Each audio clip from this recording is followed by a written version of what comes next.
Cyberattack on Israeli sports websites. Gaza Strip origins revealed. Gaza hackers launched digital assault on Israel's major sports platforms. Breaking analysis. Digital warfare has opened a new front in the Middle East conflict. And sports fans are the latest collateral damage. A sophisticated cyber offensive originating from Gaza has crippled numerous high-profile Israeli sports websites, transforming digital platforms into battlegrounds overnight.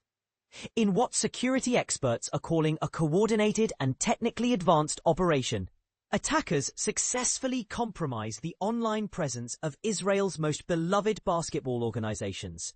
The targets weren't random. They included the digital headquarters of basketball powerhouses Hapoel Jerusalem, Maccabi Tel Aviv, and Hapoel Tel Aviv, alongside the official portal for the country's premier basketball league. The damage varied across platforms. Some websites vanished completely from the internet, displaying nothing but error messages to confused visitors. Others remained accessible but were hijacked with politically charged content, replacing the usual sports updates and ticket information. But here's where it gets particularly concerning. These weren't simple defacements typical of amateur hackers. Visitors to the compromised sites encountered an ominous countdown warning. Time is running out. This cryptic threat was accompanied by a more extensive declaration. From the heart of Gaza. From the heart of resistance that never surrenders. For the massacres you commit, there will be one response.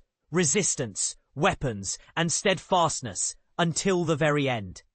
Cybersecurity analysts noted the psychological warfare aspect of these messages, which strongly implied connections to Palestinian resistance organizations, without explicitly claiming responsibility.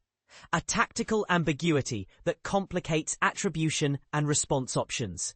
As of Saturday morning, digital recovery efforts appeared stalled, with numerous affected domains still displaying blank pages or error messages instead of their intended content.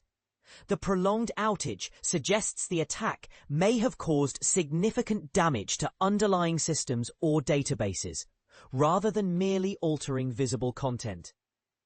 Israeli intelligence and cybersecurity teams have launched urgent investigations to determine the full extent of the breach, identify the specific actors responsible, and prevent similar vulnerabilities across other sectors. This incident has amplified existing anxieties about the evolving digital dimension of the ongoing Gaza conflict, potentially signaling a new phase of heightened cyber hostilities. And this is the part most people overlook. These digital attacks, while seemingly less destructive than physical warfare, can have profound psychological impacts and serve as powerful propaganda tools that shape public perception of the conflict, both domestically and internationally. Does this escalation of cyber warfare represent a new chapter in the conflict?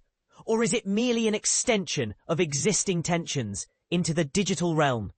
More controversially, some security experts question whether these attacks might actually be more effective at drawing international attention to the situation in Gaza than conventional resistance methods. What do you think? Are cyber offensives like this legitimate forms of resistance, or dangerous escalations that could trigger more severe responses? Share your thoughts in the comments below. Hacked. Pro-Palestinian cyber attack on Israeli sports websites. Imagine waking up to find your favorite sports website hijacked by a powerful message of resistance and defiance. That's exactly what happened to several major Israeli sports websites in a shocking cyber operation that has left many stunned and wondering what's next. But here's where it gets controversial.